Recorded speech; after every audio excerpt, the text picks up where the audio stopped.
Basta secret lang natin to. Walang ibang pwede makaalam bukod sa atin. Oh?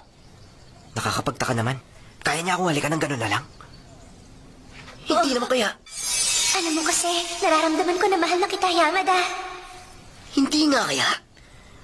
Malaking gulo oras na malaman nila na nagpalit tayo ng pagkatao para sa exam mo ngayon. Oo naman. Alam ko yun. Paayos to, ha? Okay din pala makipagpalit ng katawan kung minsan. Pwedeng araw-arawan to. Oy, Shiraishi! Kumusta ka na? Ha? Yan si Miyamura, sa student council siya. Ang sakit na, pero ang cool niya. Oo nga. Kung okay lang, pwede ba kitang mahiram muna sandali? Hindi ba, ang sabi mo, makikipag-date ka sa akin ngayon? Ano? Sinabi niya yun sa kanya! Oo naman, hindi ko naman nakakalimutan yun